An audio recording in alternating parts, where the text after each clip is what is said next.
কারবালার যুদ্ধ ইসলামিক ইতিহাসের এক অবিস্মরণীয় অধ্যায়। আসসালামু আলাইকুম প্রিয় দর্শক, আজকের ভিডিওতে আমরা ইসলামের ইতিহাসের একটি অতি গুরুত্বপূর্ণ এবং হৃদয় বিদারক ঘটনা নিয়ে আলোচনা করব। এটি সেই দিন যখন কারবালায় ঘটেছিল এক চিরকাল অমর ঘটনা, যেটি আজও আমাদের অন্তরে দাগ রেখে যায়।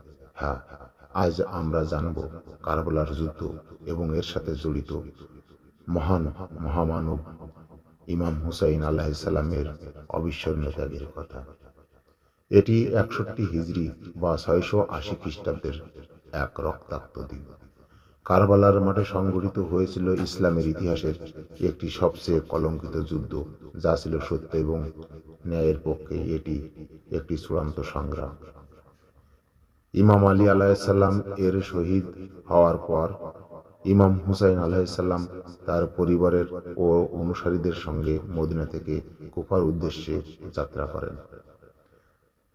হযরত ইয়াজিদ, যিনি তার বাবার পর মুসলিম রাষ্ট্রের শাসক হয়েছিলেন, ইমাম হুসাইনকে তার শাসনের স্বীকৃতি দিতে চাপ দেন।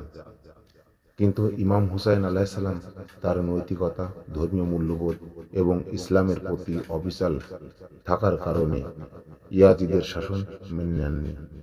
ইমাম হুসাইন আলাইহিসসালাম এবং তার সঙ্গীরা কারবালায় আসার পর সেখানে ছিল এক ছোট্ট দল, প্রায় 72 জন সাহাবী।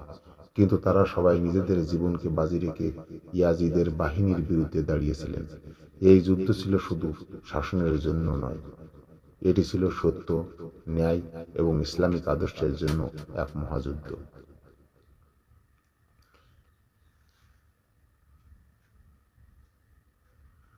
মহান ইমাম হুসাইন আলাইহিসসালাম এবং তার সাহাবীরা তাদের আত্মত্যাগে প্রমাণ করেছিলেন যে তারা সত্যের পক্ষে।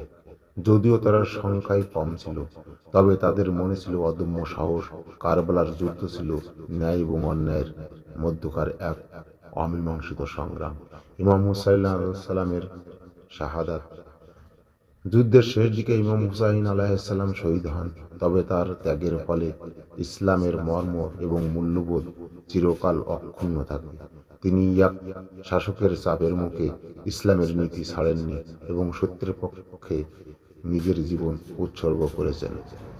কারবালার এই রক্তাক্ত অধ্যায় শুধু একটি যুদ্ধের কাহিনী নয়, এটি আমাদেরকে শেখায় যে কখনো অমানুষিক শাসন ও অন্যায়ের কাছে মাথা নত না করে সত্য ও ন্যায় প্রতিষ্ঠার জন্য সংগ্রাম করতে হবে।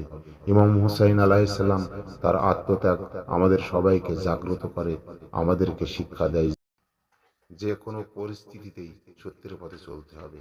আল্লাহ আমাদের সকলকে সত্য ও ন্যায় প্রতিষ্ঠায় সাহস দিক। আজকের এই ভিডিও যদি আপনাদের ভালো লেগে থাকে তাহলে দয়া করে লাইক, শেয়ার এবং সাবস্ক্রাইব করতে ভুলবেন না।